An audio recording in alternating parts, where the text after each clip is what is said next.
वाहिगुरु जी का खालसा वाहिगुरु जी की फतेह। सलोक सर्व कला भरपूर प्रभु व्यर्था जाननहार। जाकर सिमरन उधरिय नानक तिस बलिहार। अष्टपदी टूटी गांडन हर गोपाल। सर्व जिया आपे प्रतिपाल। सगल की चिंता जिस मन माहि तिसते बिरथा कोई नाहि। रे मन मेरे सदा हर जाप। अविनाशी प्रभु आपे आप। आपन किया कछु न हुए जे सौ प्राणी लोचै कोय।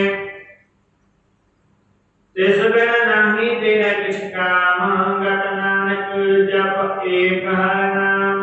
रूपवंत हुए नाही मोहै। तब की जुग सगल घट सोहै। तनवंता वे क्या को गर्वै। सब किछ तिसका दिया दबै। अत सूरज को कहावै। तब की कला बिना कहतावै। जे को हुए बह दातार। तिसे न हर जानै गंवार। जिस गुर प्रसाद तुम कह रोग। नानक सो जन सदा आरोग। वाहिगुरु जी का खालसा वाहिगुरु जी की फतेह। जेता जियो पिंड सब तेरा। तू ठाकुर पूज भगवान। दासन दास कह जन नानक। जेहा तुम कराए हैं तेहा हूँ गए बख्या। सुख प्यारे सत्संग जो आओ जो लड़ी वाली विचार चल रही है। धन धन गुरु अर्जन देव जी ने मुबारक रचना को उच्चारण किया होया।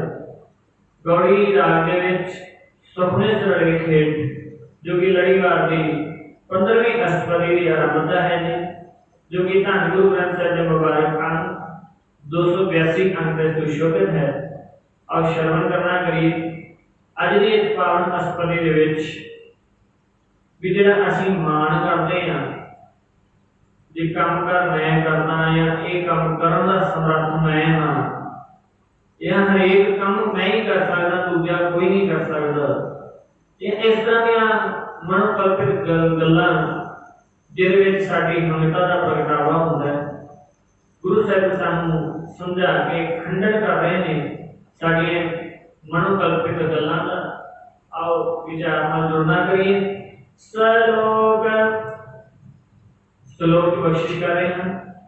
सर्व कला भरपूर प्रभु व्यर्था जाननहार। कहते सर्व कला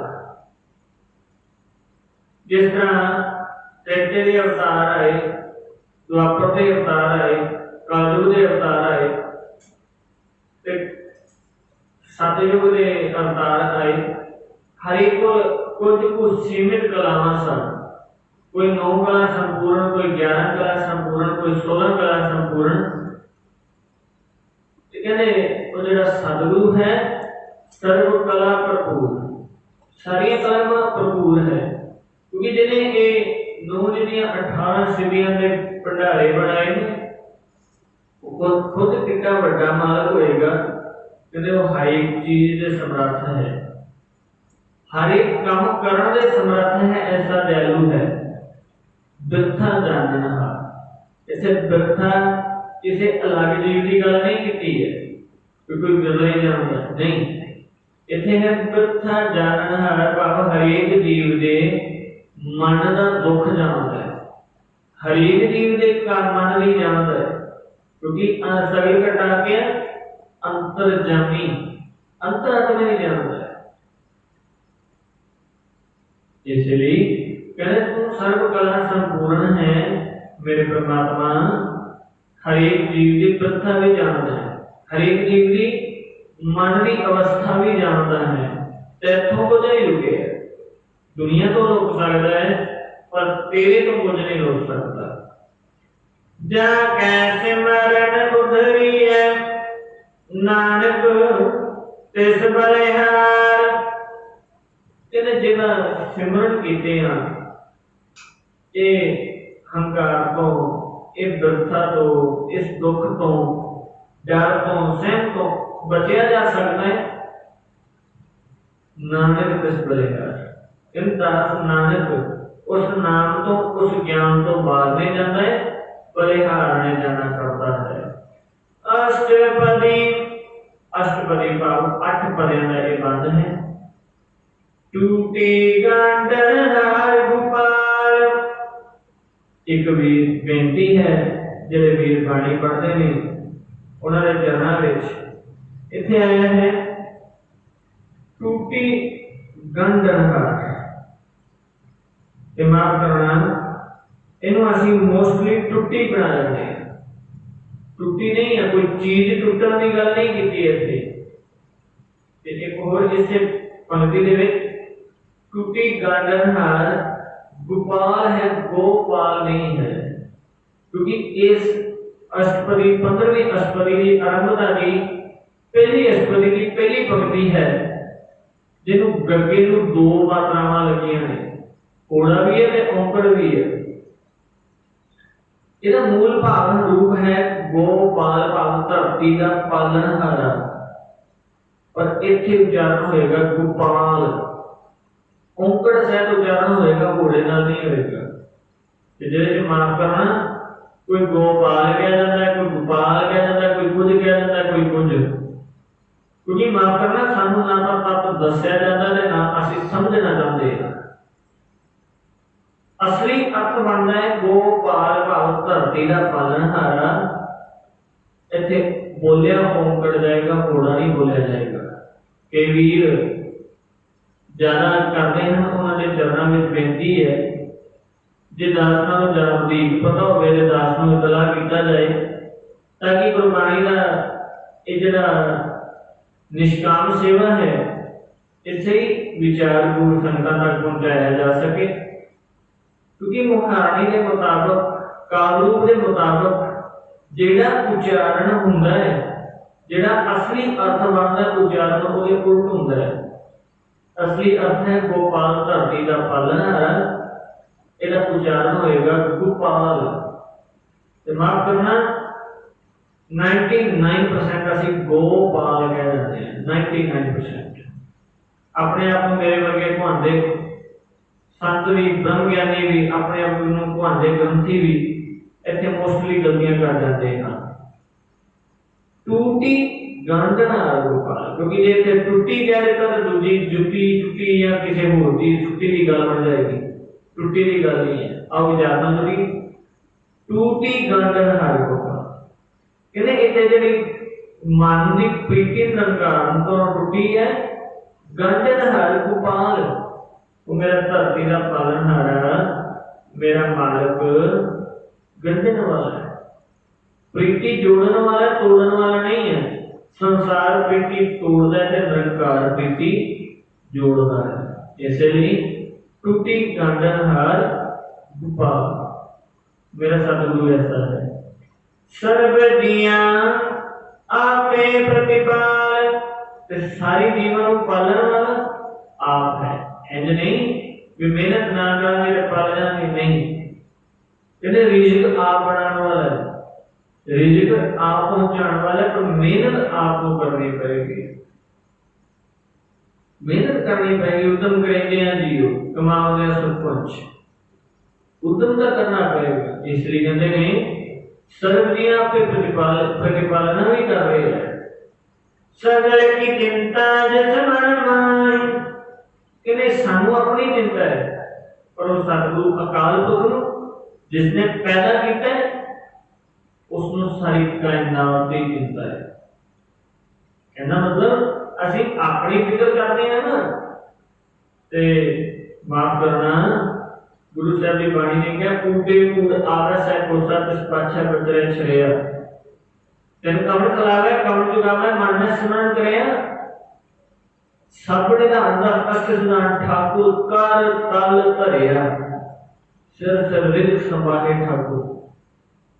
कहते सतगुरु ऐसा है, पंछी घोंसले दे अंडा दे के उड़ारी मार के हजारों करोड़ों मील दूर चला जाता है, तो जो अंडा है उसकी प्रफुल्लता कौन करता है? उस नव जन्मे बच्चे को पालना कौन करता है? ते साधु तू पालन वाला है। तेरा ज्ञान जिहड़ा वो बच्चे के मन च जागृत हो के वो भी उडारी मारनी सीख जाता है। इसलिए हजारों दूर बैठे पंछियों की भी प्रतिपालना तू कर रहे हैं। सगल की चिंता जिस मन माही तिस ते वृथा कोई ना। कहते जिहदे मन में सारे रिलीफ पहुंचाने की चिंता है, कहते पूरे को वृथा भाव कोई बखरा नहीं है।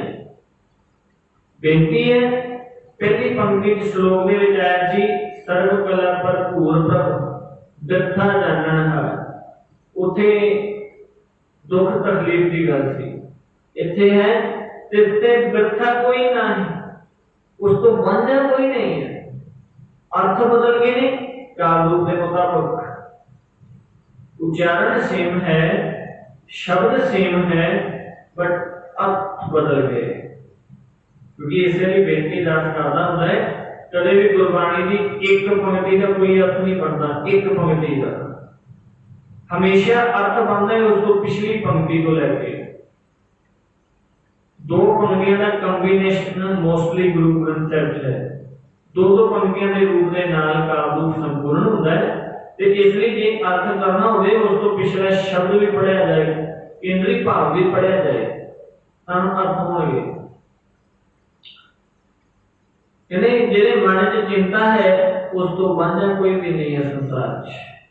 रे मन मेरे सदा हर जाप, हे मेरे मना सदा भाव हमेशा हर जाप उस दुख हरण वाले नू सिमरन कर, उसनू याद करना कर। अविनाशी प्रभ आपे आप, वो अविनाशी है, नाश नहीं होता, जुमना तो रहता है, मरण जमन तो रहता है। इसलिए अविनाशी प्रभ आपे आप निरंकार आप जानता है ते आप प्रतिपालना करता है। आपन किया कछु न होए, इन्हें बेनती है कछ नहीं पढ़ना, कछु न होए।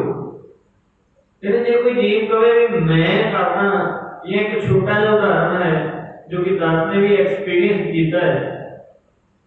कदे असं विरोध कर लिए भी कल को आ काम करना है वो काम करना है, जिस दिन असं विरोध करांगे मन पक्का दृढ़ करांगे उस दिन कोई ना कोई ऐसी विपदा पै जाएगी वो काम धरे का धरे रह जाएगा। इसलिए कृष्ण कहते हैं आपन किया कछु न होए।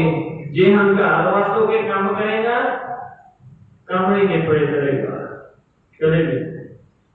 जे साओ प्राणी लोचै कोई, जे सौ कहते चाहे हजार बारी सोच भी ले विचार भी ले पर कहते तेरा काम रास नहीं होएगा जे गुरु की गल नहीं मननी की। एक बेनती है जिज्ञासु वीरां दे चरणां विच, इत्थे जे 100 प्राणी है, प्राणी नहीं है, क्योंकि गुरबाणी प्राणी भी आता है प्राणी भी आता है, तो दोनों को असं प्राणी पढ़ जाते हैं, फर्क पै जाएगा, अर्थां दे अर्थ बन जाएंगे, काम रूप बदल जाएगा। कहते ये हजारों वारी प्राणी सोचे ना मैं आ काम करना है तो काम ना बनता है, ना दे बराबर हो जाता है काम। क्योंकि जो असं सोचते हैं वो संपूर्ण नहीं होता। इसलिए कहते हैं जेड़ा हंकार वास हो गया मनुष्य काम सोचना करता है वो काम उत्थे ही रुक जाता है, चाहे हजारों बारी सोच ले। इस बिन नाही तेरा किछ काम, इस परमात्मा के नाम तो बिना हे भाई मनुखा तेरे कुछ भी काम नहीं आएगा।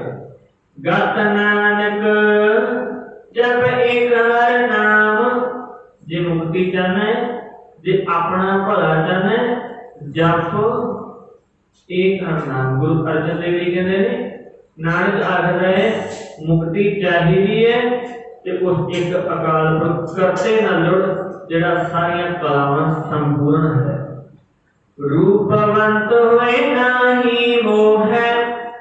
एक बेनती है हुण बयान कर रहे हैं दूजी अष्टपदी दे विच दूजे पदे दे विच भी असीं किस चीज का मान करते हैं भी शायद मान दे नाल निरंकार वास आ जाए।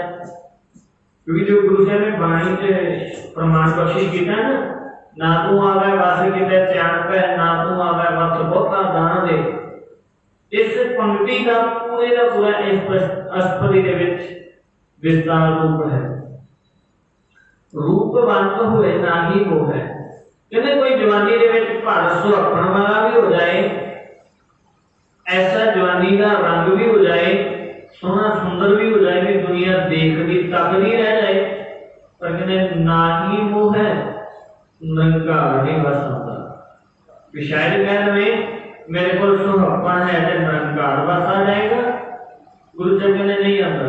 क्योंकि जिन्हें सुहापन दिता है, जिन्हें जवानी दी है, जिन्हें रूप रेख दिता है, ਉਹਦੇ ਅੱਗੇ ਇਹਦਾ जोर नहीं करना। क्योंकि जिन्हें बख्शिश रहमत की है ना, ਉਹਨੂੰ ਕਦੇ ਉਹਦੀ ही चीज ਦੇ ਨਾਲ ਮੋਹਿਆ नहीं जा सकता। कोई उस तो ਵੱਧ के चीज होवे ਤਾਂ ਮੋਹਿਤ होवे, ਤੇ ਐਡੀ ਮਾਫ करना ਮਨੁੱਖ ਦੀ ਅਜੇ ਕਾਇਆ नहीं है, ਸਮਰੱਥਾ नहीं है कि ਨਿਰੰਕਾਰ ਨੂੰ ਮੋਹਿਤ ਕਰ ਸਕੇ रूप ਦੇ ਨਾਲ। क्योंकि मोहित ਉਹਨੂੰ ਕੀਤਾ ਜਾਂਦਾ ਜਿਹੜਾ ਕਾਲ ਦੇ ਪਹਿਲੇ ਜਾਂਦਾ ਹੈ, ਜੰਮਣ ਮਰਨ ਦੇ ਅੰਦਰ जिन्हों त्रिगुणी माया व्यापी है। निरंकार तो तिन्हों तो परे है, त्रिगुणी माया तो भी परे है, जमन मरण तो भी परे है, नाश तो भी परे है।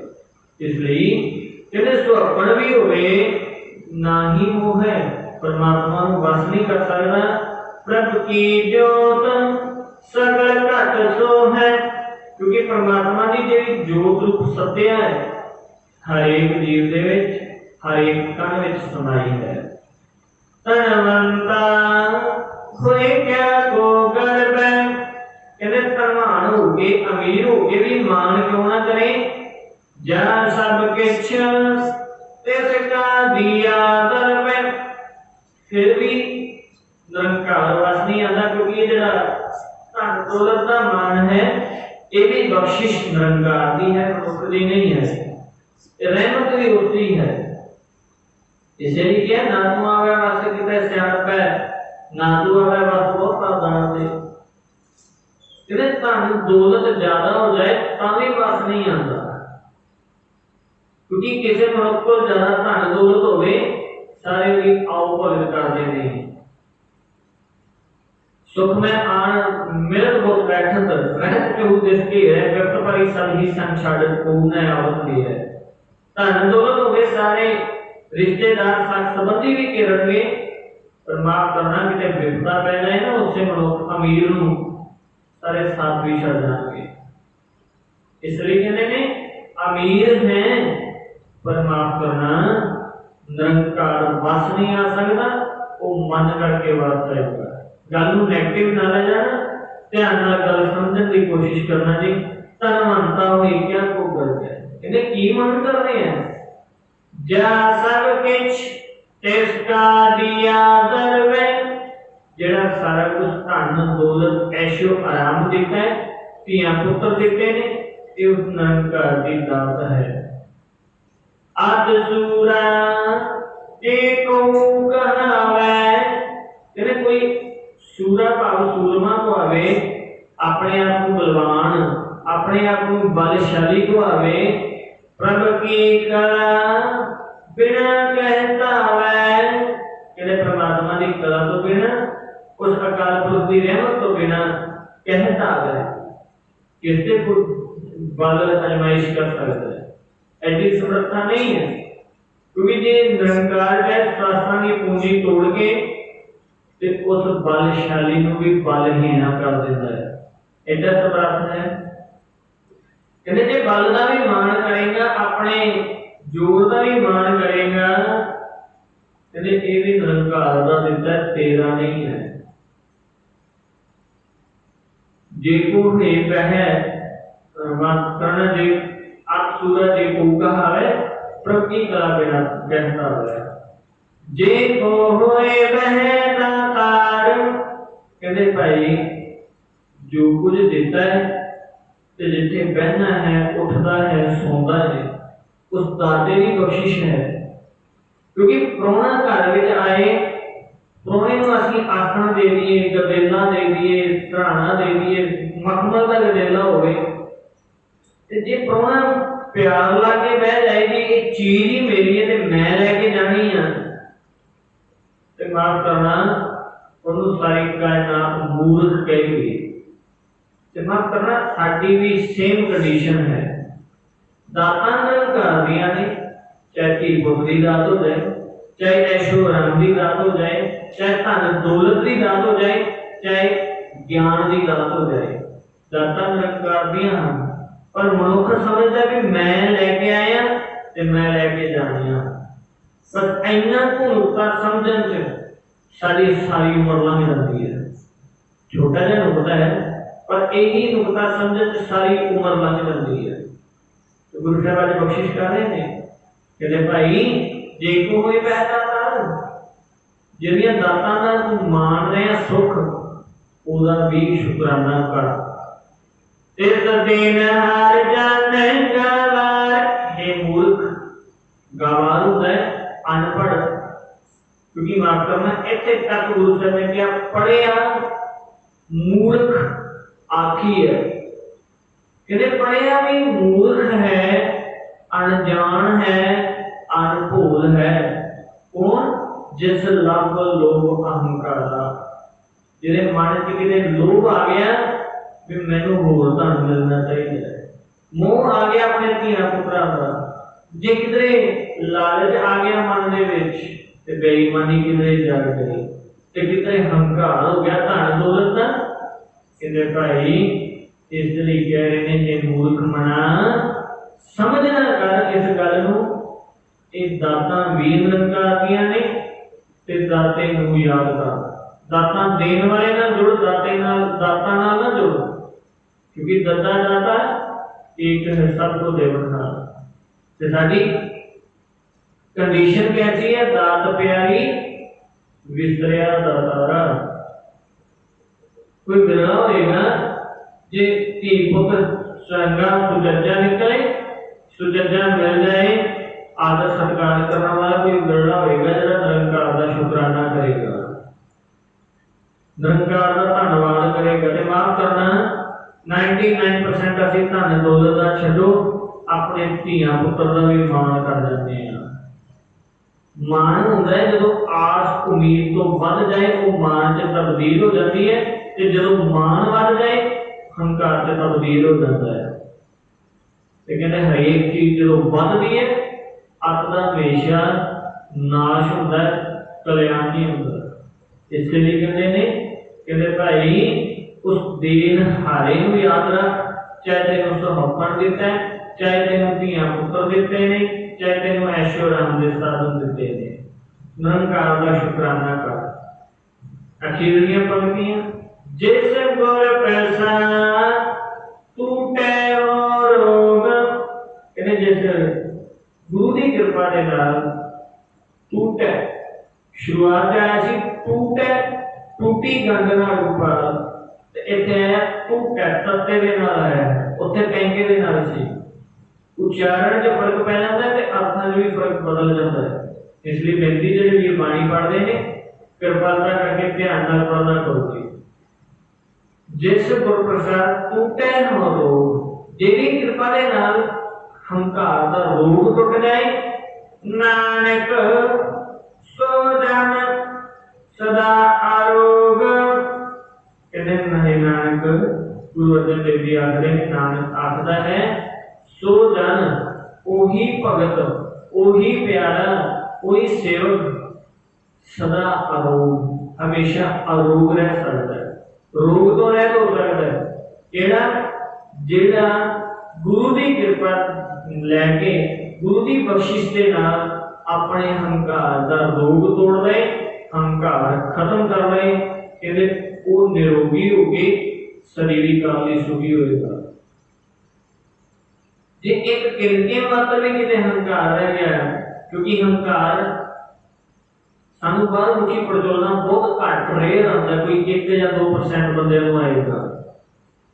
सानू अपने आप का हंकार प्रचोलना आ सकता, कोई वड्डी गल नहीं है, पर जे असीं सीखना चाहिए गुरु तो। कहते जो हंकार किनके दा भी रह गया।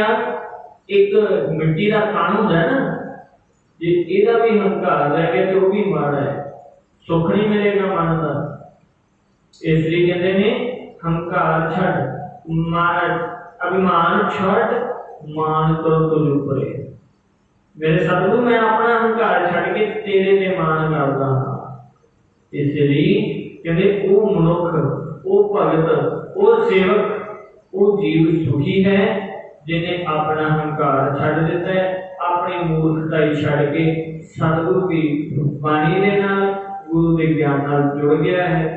वही इस संसार च रहिंदे आ सुखी हो जाता है ते सुखी होरनां नूं भी कर देता है। सो गुरु प्यारी साध संगत जीओ, इन्नियां को बेनतियां करदा खिमा दा जट।